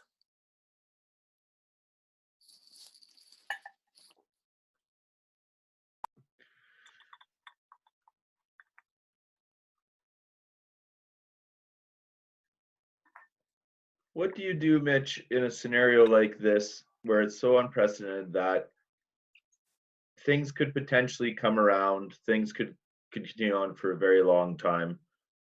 How do you focus on the mental health of it if you're a business owner right now, trying to see kind of the silver lining in the middle of a pandemic? uh, I've spent the last 2 weeks not only acting as people's trusted technology provider, but I think I should have a degree in psychology now as well, and crisis management. And for me, I'm lucky I have a good family system here, a supportive wife, but I can tell in people's voices the desperation and the fear. And I always try to tell people that we've come through worse things. It might not seem like it now over time. What's your tidbit of information on that to keep people kind of on a level playing field? Is it one breath, two breath, then take a step? Or I just like hearing other people's perspective on this. Absolutely, Jake. If I can, we've had episodes from a health perspective that are just as severe but not as far reaching. We'll go back to MERS and SARS, for example. We had what was now terrorist acts are terrorist acts, but disruptive basis like what happened in 9/11. Now, well, there's other incidents that have certainly been a lot larger in the world, but that one caused a great deal of attention and disruption. So these events all attack the psychology more than anything else. And what we're looking at here from a documenting standpoint has a lot to do with the external factors in our business. In other words, what is our operations, what are our partners, who are our employees, et cetera. But mental health and mental welfare are just as important a function of what we're doing here today as anything else. Every one of the segments, and I'm going to back up for a moment all the way to the beginning of the document here. When we look at most of this is tangible, tactile, or technical information for our actual business. In other words, who are our finance partners, who's our accounting and bookkeeping, who's operations, et cetera, governments, legislation, legal information. A lot more businesses are taking on things like business coaches, outside consultants, human resources partners, safety coordinators, et cetera. Those all become part of the actual operations of the business. In the case of people inside this call, I have current and former clients on the call right now where information resources or internal or external partners might include, let's say, my role too. So our mental welfare needs to be something that we also make a part of our planning perspective. In other words, how do we take care of the health and welfare of ourselves, our employees, key stakeholders, and vendors? But that didn't answer your question. That's technical information. So you might have contact information in the form of a business coach, a psychologist, et cetera, a crisis manager, a member of clergy, church, et cetera, that you may be able to talk to that will help to mitigate or provide some solace or spiritual or mental sustenance. When we deal with instances like this, and this is going to be sadly very clinical for me to say first, it pays for us to understand how we make decisions. And one of the first places we make decisions, of course, inside of our brain, is always that area that has us defend ourselves first and foremost. That area of our brain is really, really old, and it's quite primitive, but it has a great deal of use. That part of our brain, which has us largely feeling what we do right now, a sense of uncertainty, a sense of fear, worry over our own health and welfare, worry over our families, questions on how long our resources would last, whether we have enough food. A great outward example is going to be every person that bought far more toilet paper than they're going to need for a disease that actually doesn't cause you to poop yourself. I got to use the polite language for that. So that center of the brain is the one that does this. So when we can understand that we make decisions, all decisions from the same primary place in our brain, then it allows us to acknowledge it, to give it a name, and certainly not to tell ourselves that we're silly. But when we do that, then we can start to make better informed decisions. And by that, I mean, take this planning document. So if each of us spent the next hour after we're done this call and to the best of our ability with a printed copy filled in each one of these boxes, we would be already be doing far more therapy for our own sense of well-being and welfare, even if it does not physically manifest in a change in our situation than what we've got otherwise. Now, when you take our ability to plan and direct and use that as our weapon of choice, if you will, against fear and uncertainty, that actually starts to get the brain to work in a different spot. When we can get our brain to work in a different spot, in other words, logical thinking, different emotions other than fear, worry, and our need to protect ourselves first, then we're taking away our brain's ability to hijack our thinking. Once we've done that, then we can start to work on getting ourselves back to maybe emotional even keel, or even a more emotionally stable place. If we can set aside our emotional state long enough to have an impact where we complete something, like let's say planning this document, then we can make a decision to do something that will change our state for the better and remove more of the stress and worry. So if I use it as if I'm going to use our conversation as an example, if I finish the call right now, and I'm gonna turn my laptop. See that black square on the wall? That's my bad boy. That's my whiteboard. It's a giant sheet of black glass. I write neon colors on it. I do all of my planning and implementation for my own business, my clients, etc. up there. That is one of my center points for planning. Just hanging on the wall. It's 3 feet by 2.5, and I got some really bright colors. Well, something happens to me psychologically when I get into my planning and implementation phase. If I get to that board, I finish off this call and I think, you know what? I've just been preaching planning and preparedness. I have not taken enough steps myself. Okay, Mitch, let's go through your own document itself. I'll pick different colors, different items, because the actual practice and act of planning first moves my brain out of a fear-based place. Then by planning and acting, I'm doing something mechanical but progressive. So the higher order thinking in my brain, or the logic center of my brain, can tell the fear-based or the protective-based, like, hey, we're taking steps. Roll with us here. Work with me here. We're taking steps right now to try and problem solve. When I finish the problem solving, even if all of the actions are not actionable yet, my brain has a sense of completion. In other words, it says we recognized a threat or a challenge. We have identified it. We have taken direct steps. We have planned and implemented, and now we have completion. All of these work our brain away from the fear-based center of the brain. And understand that fear is really important. It is vital because it tells us to protect ourselves. It tells us to avoid predators and to avoid threats. But it is also an area that doesn't help us very much until after our initially identifying an issue. So small actions can lead to completion. When we get to completion, and you're going, it's really clinical, I just want to feel happy again. I actually don't want you to feel happy first. I want you to feel like you accomplished something. Because when you've completed a task, your brain has the ability to say, we've taken direct steps, we've finished something, and by that finishing and completion, we've actually moved further ahead than where we're at right now. We've got something to work with. From there, we can take direct actions or steps to create a better environment for happy or calmness.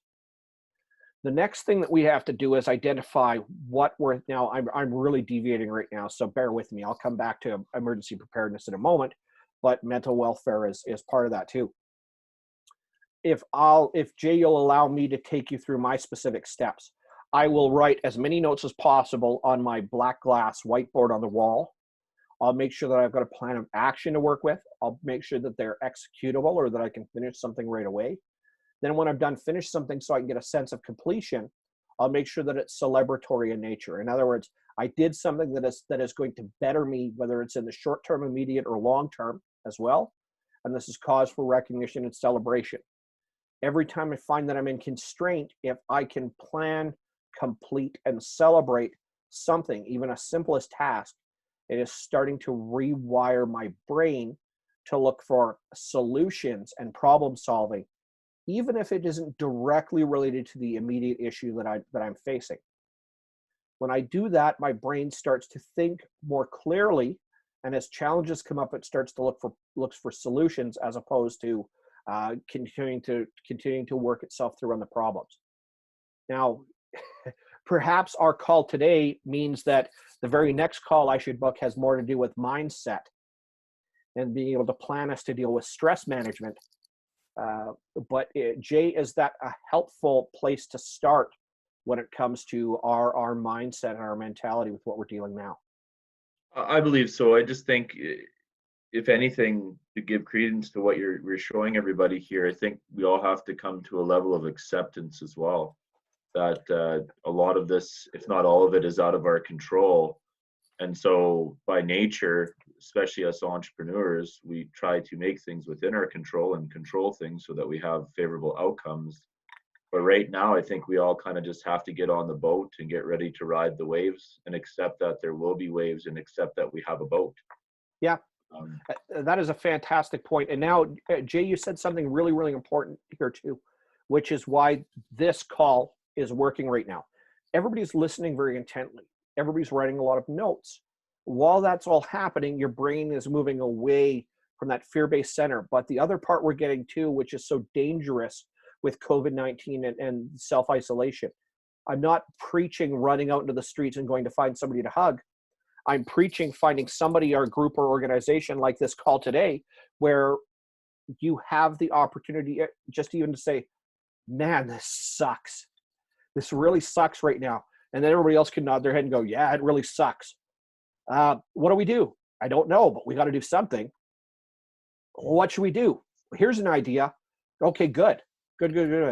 So for everybody that's finding themselves in an isolation position, inclusion, decision-making, now go back to our planning document for a moment. Every one of the people that is an immediate partner, key stakeholder, or somebody important to your business are people that you should also be, through crisis management, communicating with on a regular basis.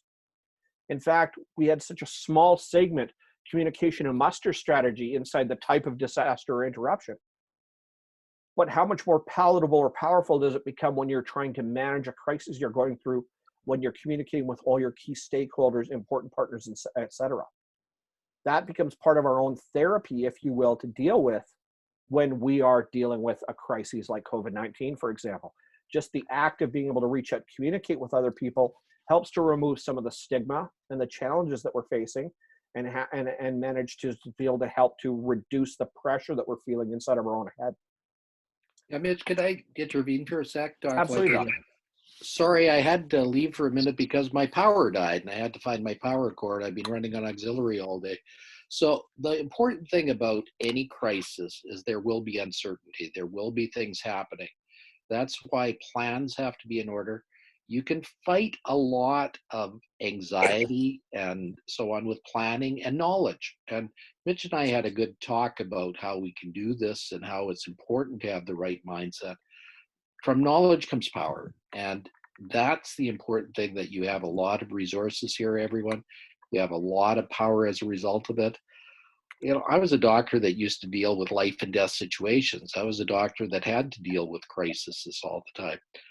The point is, you deal with things that you can deal with, and you realize you can't do everything. It's out of your limitations, but it's important to deal with what you can and not hunker down, not go and watch Netflix for 24 hours a day, not go and hide your head in the sand, but to realize that there are things that are going to happen. And if you can predict what's going to happen, you pretty well can overcome it. And if you can't predict what's going on, to have another plan to deal with it and manage it. Simple. All crisis, you know, the word crisis is a Chinese symbol that means danger and opportunity. So on one hand, you have this immense danger. On this other hand, you have this immense opportunity. And from the two together, those that get through this better are going to be stronger and much more. They're going to have, it's going to be the oyster for them after all this. It's going to be something that you've gotten through the storm. You didn't hunker down. You didn't get destroyed by it, but you weathered the storm. And then guess what happens afterwards? Interesting, 1930s, stock market got cut in half. 4 years later, it was higher than it ever was. So the numbers there were much smaller than they are now, but that's exactly what's going to happen again, based on predictions. Although oil is being decimated right now, do you think the demand for oil is going to lessen or increase as things go up? Guess what? Industry is going to get back together. Everything's going to go full tilt as we rebuild from this, and things are going to go crazy again. The biggest period of expansion was right after the Second World War, where everything was decimated. Things went crazy. And that's the baby boomer generation that we've been through and everything else. So we're going to have a second baby boomer generation, and it's going to go crazy. You know, the best predictor of the future is the past. And if you don't know history, then you'll be destroyed by it. So it's very important to learn from those lessons. I was reading on fear today, and everybody's heard the expression, you have nothing to fear but fear itself. Well, that speech was given by Franklin Delano Roosevelt in 1932 as part of his inauguration address, as he started what was called the New Deal, which caused the Americas to boom again and become a huge power after all that. And if anybody wants to learn words of wisdom, I encourage you to look up that speech. It's on Wikipedia. It's amazing. It truly is amazing. The guy was a true elocutionist, could speak better than almost anybody else. But the point I'm trying to say is that history is repeating right now. That history is going on right now. So we can expect much worse times. We can expect every day is going to be worse. As the level of fear rises, we're going to get clamped down more. Today, Ontario shut down everything except for essential services. I found it interesting that one of the essential services was liquor stores. So they got their priorities straight there. Okay, so they really, the essential services are very, very important for them, but they've shut down everything else. So I suspect you're going to see more and more of that. My secretary packed up everything and moved her home today to do everything from home. My accountant did the same thing. We're planning the office that I'm in, which is in a Regis building in First Edmonton Place, is going to close by Friday. I suspect you're going to see more and more closures as this goes on. So the question is how you're going to keep working, how you're going to keep doing things. Mitch has a lot of good plans. They're I wouldn't say they're bulletproof, but they certainly are great plans to help get through this disaster. I think the other thing you must equip yourself is with the right mindset. And you got to realize, no matter what happens, you're stronger than it. And you've shown that by getting to the point you are right now. And you got to understand that the true integrity of this, that getting through this crisis is you. You got to be stronger than the storm. If you've gotten everything battened down, if you got all the hatches battened down, the storm isn't very hard to get through, you know, and that's the point of getting through these storms here. You know, things could go really crazy. The government today is talking about implementing the War Measures Act if everything goes bad. Now, the very fact that they're talking about that is scary because all personal liberties go away at that time.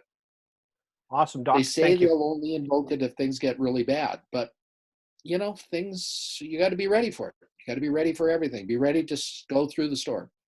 That's all I have to say. Doc, thank you. Thank you very much. Jay, helpful? Yeah, very much so. The only one last thing I wanted to add to that, I appreciate both your guys' sage wisdom, and I didn't mean to hijack this call talking about current affairs, but you know, I've had a couple of my clients that are pretty much going to shut down. They were smaller businesses, very emotional conversations with them. And I had just talked to them one-on-one and said, you know, a lot of this is out of your control. Therefore, it's not a fault thing. It's more of a matter of circumstance. And we have to just accept that. And like Doc said, you know, once you weather the storm, the opportunities are going to be great. So I think that we have to look past the immediate.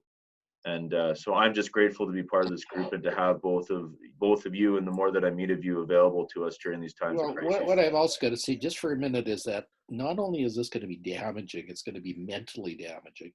And so that's where you really have to be very strong through this.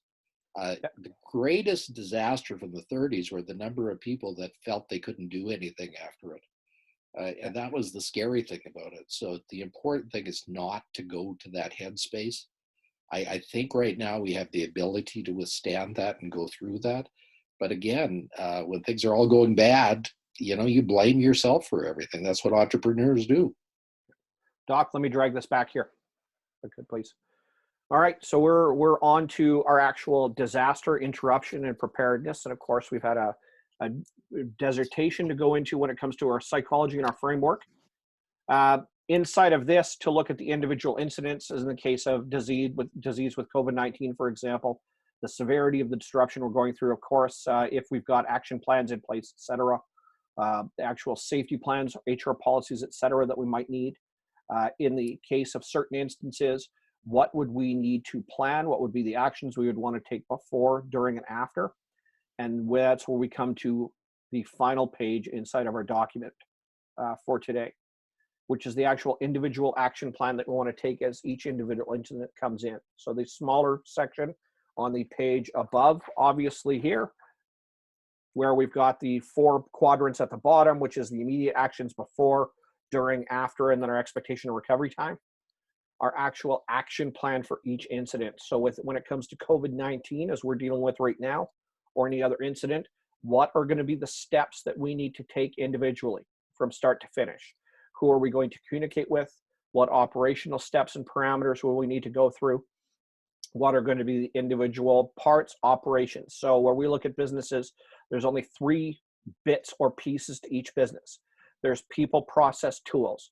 In other words, the individuals that do jobs, processes, the way things are done, and tools, the actual tools or items that we use to get through business on a day-to-day basis. So inside of our action plan and incident, we would be itemizing all of the steps that we would need to take as we go through the incidents themselves.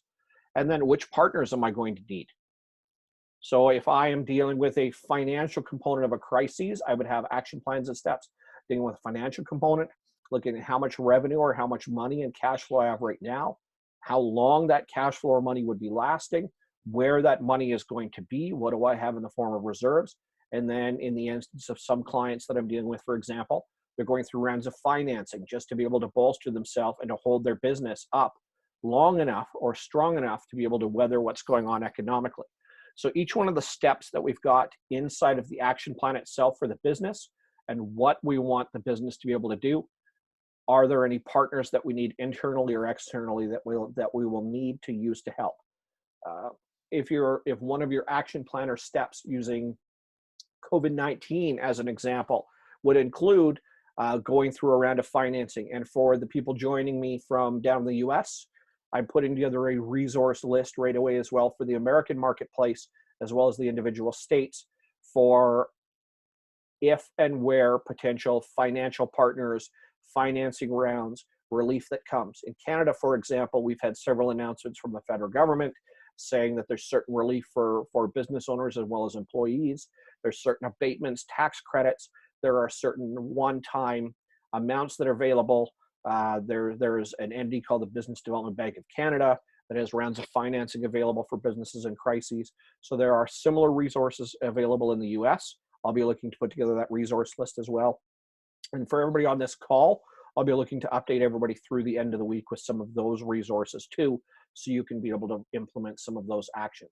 So where we're dealing with COVID-19, what are our actual action steps that we need to deal with right now?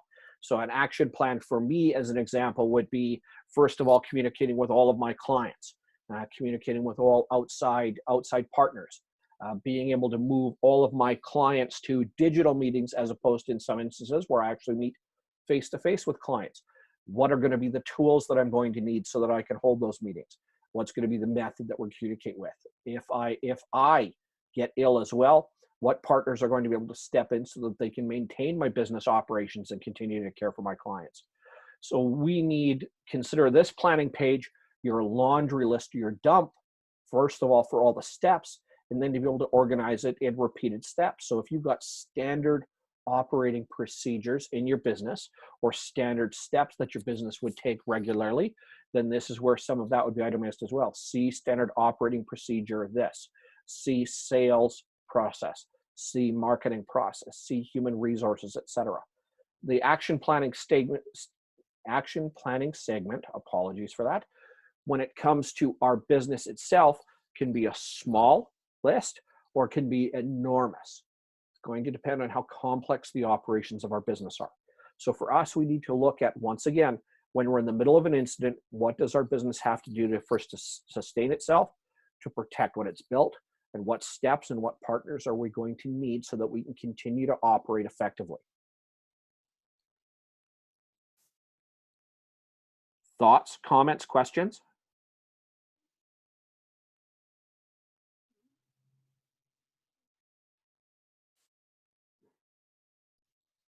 Okay. We're good. Okay. So where we come back here to type of disaster and interruption, once again, looking at the individual type itself. Right now we're dealing with a disease. We're dealing with a high severity of disruption. Do we currently have an action plan, which is what page 2 for the actual type of disaster is for? Do we have any safety plans that need to be implemented? Yes, no. What are they and where would they be? Do we have any human needs? And whether there's any human capital needs that we need to satisfy? Are we in need of financial backup or a financial partner to be able to help satisfy what the business does and has? Are we moving to alternate work sites? Most of us are working at home from our home-based offices. In the instance of other types of disruptions, would we need muster points? How are we going to communicate key information to people and stakeholders? What are the actions that we should have, could have, or will need to take in future instances before? What is going to happen during an individual incident? What are going to be our steps and our follow-up after everything happens? And then, of course, what are our expectation for recovery time?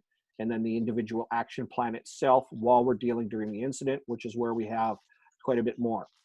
Recommendations for action plans, incidents, or ideas can include visual representations, think mind maps, flow charts, etc. Can be step, process, or information driven. In other words, step 1, step 2, step 3. Or can be more organic. I was about to say ornamental, more organic in nature, being that business needs to maintain its sales process, its marketing process, and its key operations in the form of supplies. From there, everything else can sit and parked. And then what partners do I need? Internally, I have a staff member in charge of sales. I have a staff member in charge of marketing, and I handle all operations or materials. So which partners, who's responsible for what? Who is responsible for what? Once more, the action planning is a visual representation to convey to people, including ourselves, but outside of ourselves, what a business needs to do while it's dealing with interruptions, or while it's dealing with slowdowns or changes in its regular operating procedures, and who needs to do what.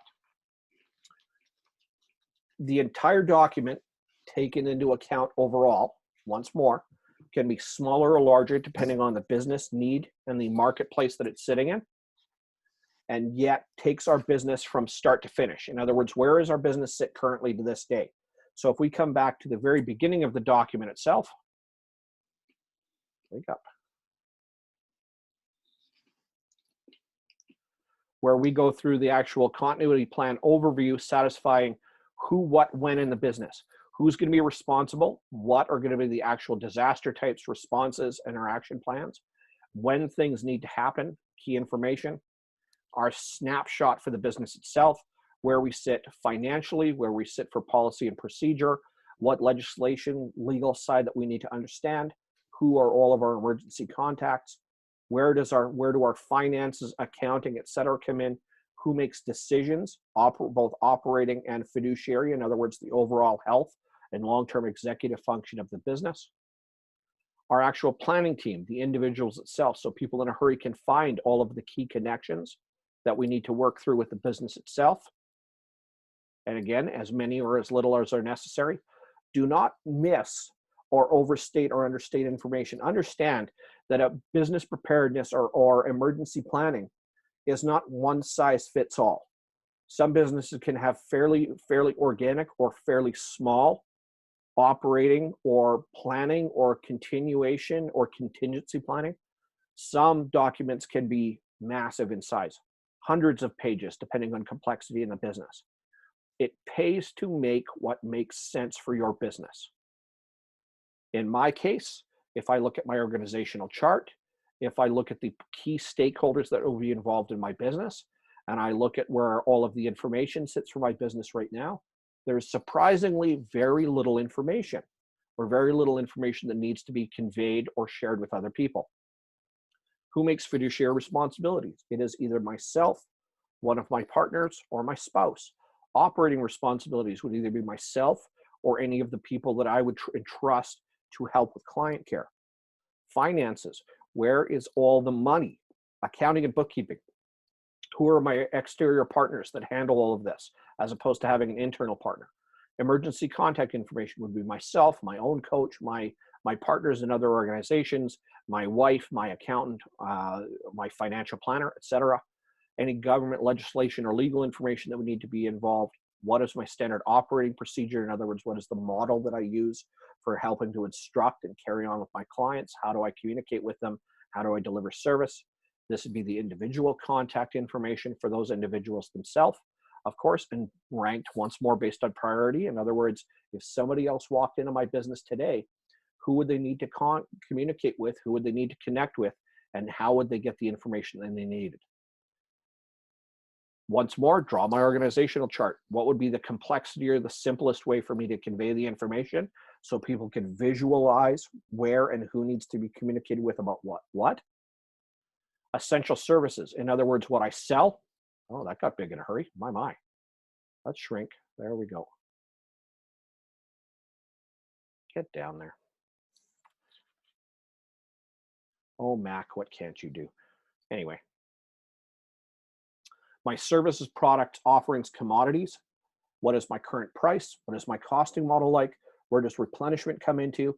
In the case of some questions we've had today, if we are either at the mercy of certain vendors or suppliers, or we're looking at disruptions in our current supply chain, where else can we find resources and information, or where can we find supplies so that we continue to satisfy our clients and our customers' needs to the best of our ability during a disruption?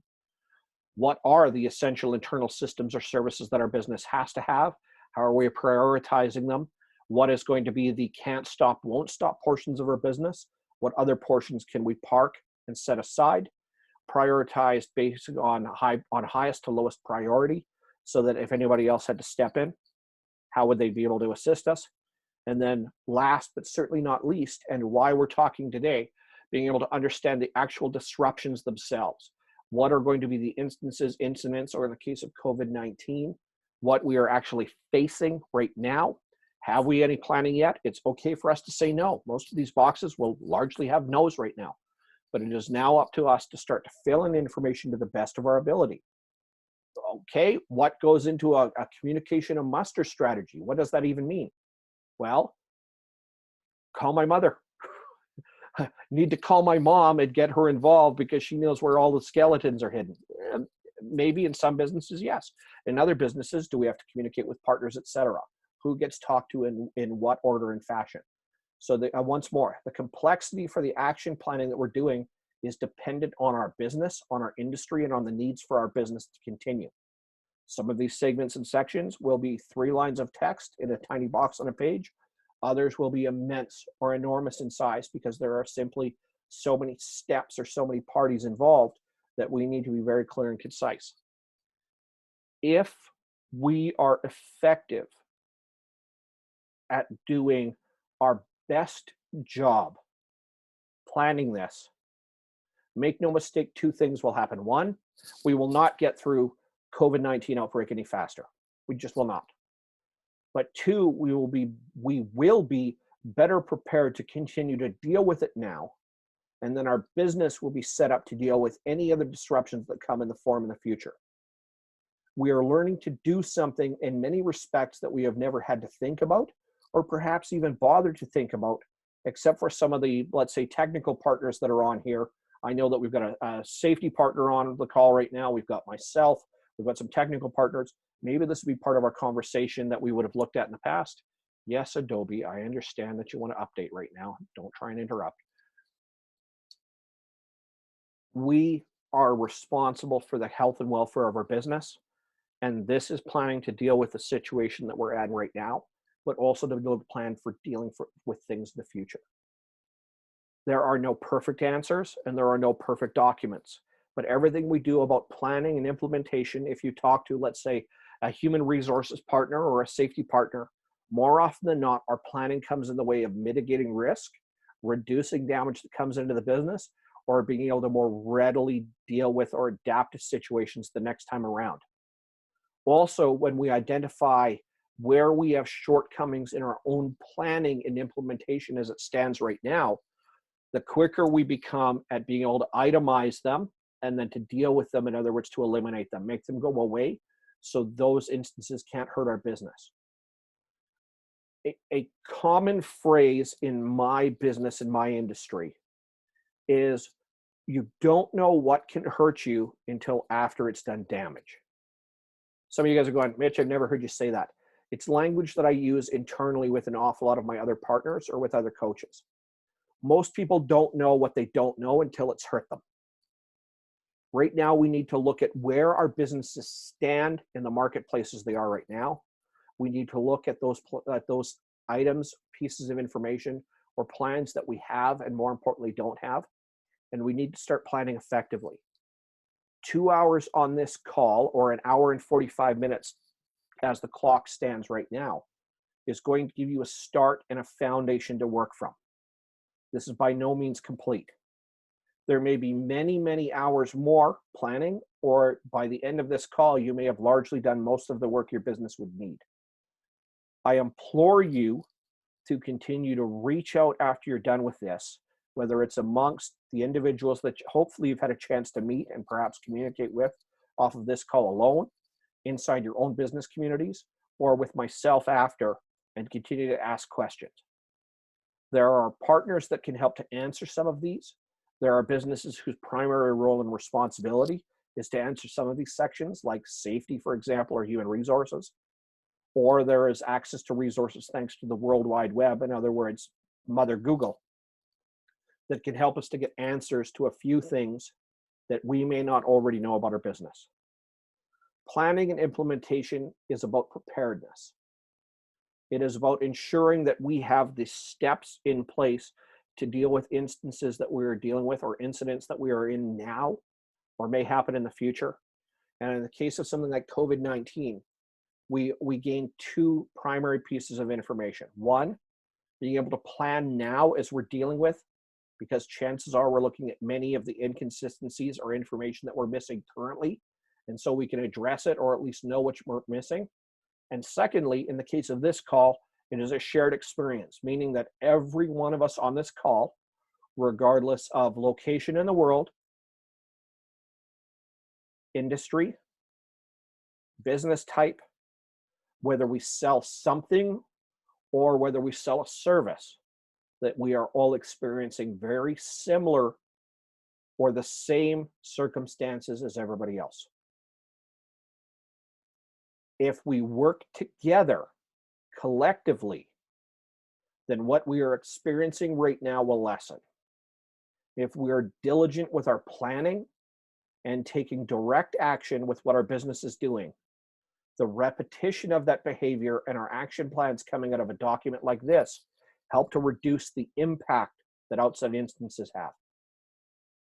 To go back to the very beginning of the call, there is no way for us to eliminate the threat or risk that our business is facing right now, or from any instance or incident in the future.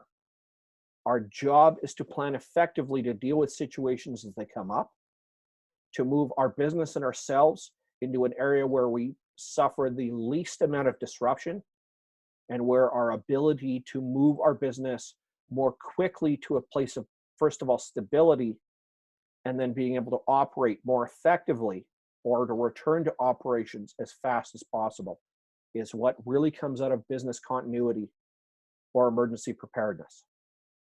Our ability to anticipate problems starts to become higher because we have taken the opportunity to plan ahead of time for future incidents. And then our action plans in the form of, and I'll back up to this page as well for a moment. Immediate actions to take before incidents means that we are being mindful as we see symptoms that are similar to other instances that we have faced in the past.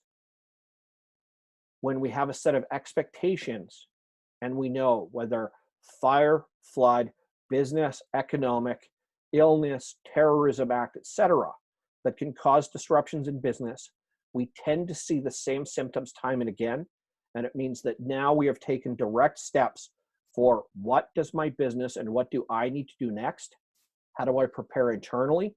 And how do I get the help, assistance, or information from my outside partners or vendors so that I can continue my business to the best of its ability and mitigate the disruption or the damage that is going to come because of what's happening, not in spite of or to remove it entirely.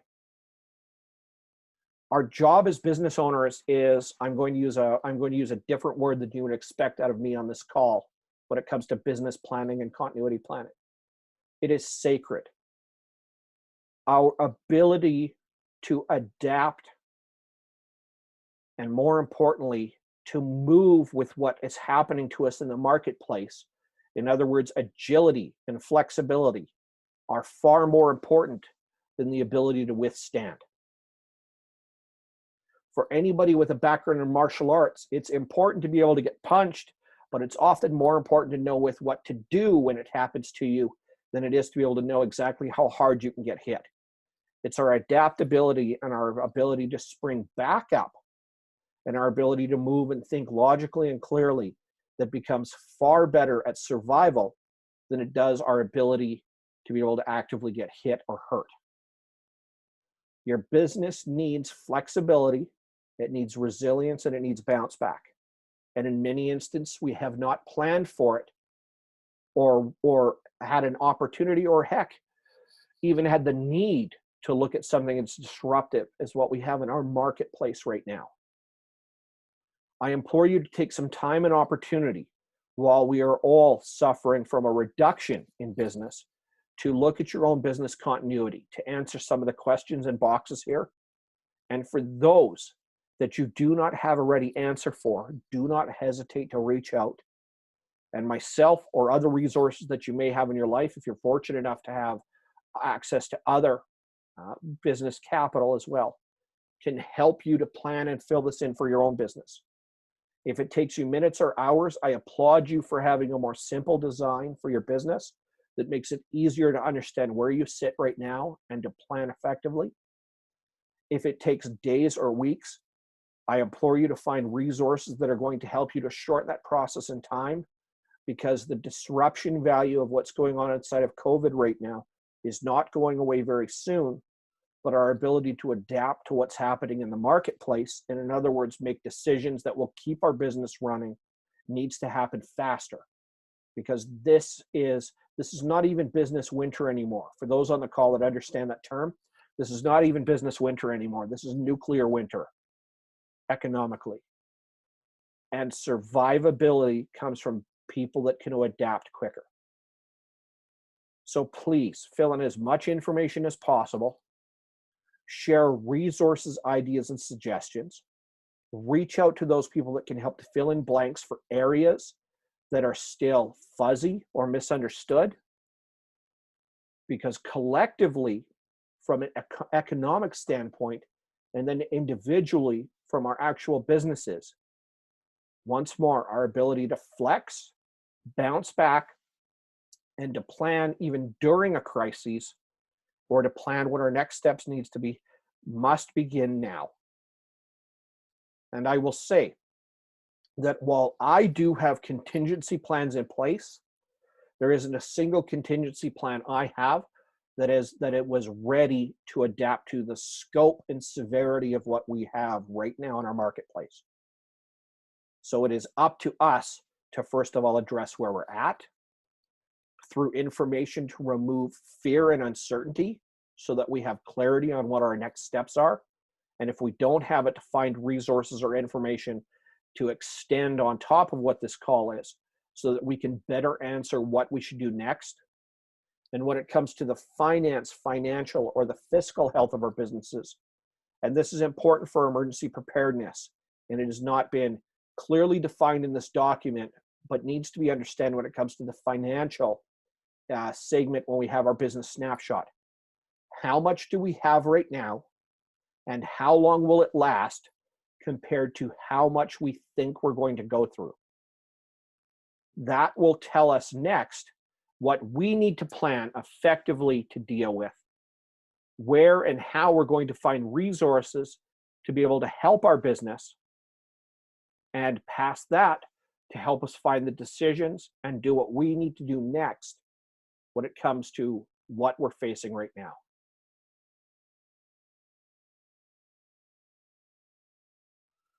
Ladies and gentlemen, thoughts, questions, or comments? I'm going to go print this thing right now and start filling it out with my team. You got her, brother. You got her. Anybody else? So, if you have not been able to communicate with me up until now, but you're coming in and meeting me for the very first time, do not hesitate to message me at the bottom. Do not hesitate to email me after. I will be happy to help you fill in any of these segments, questions that, or comments that you have about any of the segments in the document. I will help you to understand which ones apply directly for your business, which you may be able to set aside, because understand, there is not one size fits all for emergency preparedness and planning. If you take a single sheet of paper, depending on the size and complexity of your business, and you move back to the very beginning of the document where it says who, what, and when, and you build 3 columns or 3 segments on a page, who's responsible for making decisions, what decisions or operations need to happen, when they need to be decided, then you will have done a great service for your business. The more complex or larger, the more of this information you're going to need to collect. Ladies and gentlemen, do not hesitate to reach out. I'm here to be of service to you while we are in this collectively. And amongst everybody that was on this call, understand that our ability to work together to support each other is what's going to ultimately lead to success, and more importantly, adaptability and our ability to still be standing at the end of all of this. Please let me know how I can support. Reach out to each other, find other resources. Do not be afraid to share those amongst each other, because many hands make light work. And if you want a constant stream of resources, please come and join me on Facebook at Cyndicate.org.